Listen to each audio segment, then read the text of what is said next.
name's Jill. I'm a New York Times recipe tester, stylist, and recipe writer. And I do all my cooking right here in my New York City apartment. In my tiny little kitchen.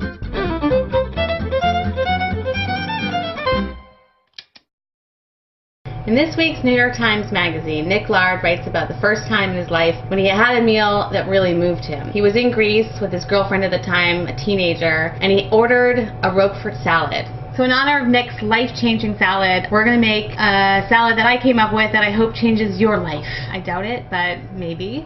The important thing about making a salad is to wash the greens properly. If you don't fully dry them, the vinaigrette will not stick to the lettuce leaves. And you can do that either in a salad spinner or you can just shake it dry and then lay it out on a towel.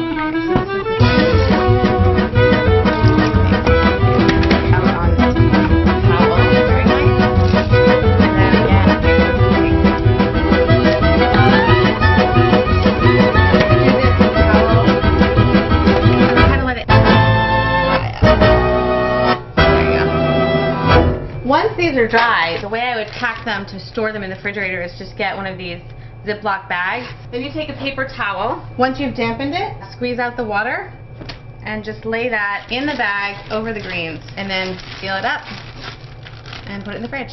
One thing about a tiny kitchen is you have to clean up as you go. It's kind of a pain, but once you start doing dishes, you get really good at it. And then we can do the next thing, which is the salad dressing. We're going to use sherry vinegar and walnut oil and olive oil. So you're going to take the Dijon mustard and put a half a teaspoon in the bowl. 2 tablespoons sherry vinegar, a pinch of salt, and a pinch of pepper. Whisk it together. Then we're going to take 3 tablespoons olive oil. I'm going to use a little walnut oil because we have walnuts in the salad. So I'm going to do about 3 tablespoons and whisk that in. Salad dressings are so easy to make. I don't understand why anyone would ever buy one. So I store my dressings in this bottle here. It's a squirt bottle. Take a little bit of plastic wrap and put it on the lid here, and then I put my top on. This is another restaurant trick. If you go to restaurants, they've always got things stored overnight like this. Okay, so the next thing is the Roquefort cheese. This is about a 3-ounce slab of cheese, and we're just going to crumble it up. It's messy. It's fun though because it's kind of like playing with Play-Doh.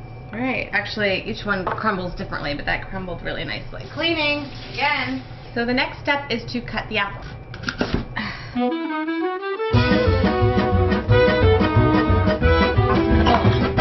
Gotta clean up here. So now we have our apples. To prevent we don't want these to turn, so we are going to just slice our lemon and juice it over there. Get all that juice over those apples.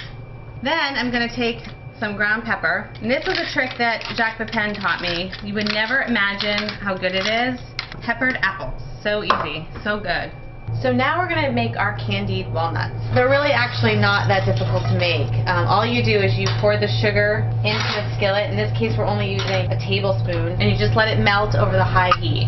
Once the sugar crystals have kind of dissolved and melted, that's when you can start stirring it. Adding butter or cream, and when you add cream you really have to stand back, same with butter. See how it bubbles? That's going to make it a looser caramel, not like a crisp brittle. And then add these walnuts. At this point you just want to make sure you don't burn the caramel, but that butter really helps kind of cool it down. Okay, now you're going to transfer it to a sheet pan and let it cool. Do not touch the caramel.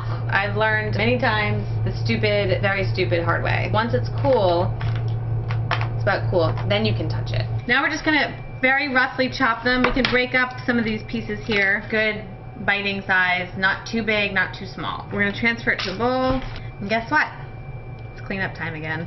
So here are all our salad components. We've got our cheese, our walnuts, our greens, our salad dressing, salt and pepper, and our apples. Ready to put it together. I like to use a really big bowl when I toss salad. Large. About 8 cups of mixed greens. A few here, a few there, a few there. That's 4 cups. Here we have our salad greens, nice and dry. Just add the apples, walnuts, yum. And then you're going to add your Roquefort. The one thing I learned when I worked in restaurant kitchens is that when you dress a salad, you should dress the bowl and not the lettuce greens. Spray it around the bowl and let it kind of run down, and then you kind of pick up as much of the dressing you want to use. Here we go. We're going to sprinkle a little salt, lots of pepper. Pepper's good. So I'm going to go around the bowl like that. And then just kind of use your hands and pick it up. Just clean your hands really well. If you're afraid to use your hands, whoops, you can use your tongue. So take the little leaf, scoop up a lot, get all the goodies, and plate it. So here's my version of Nick Lard's Roquefort salad. It's definitely not Greek, and it's not exactly the salad he wrote about, but it's my salad, and I think it's pretty good.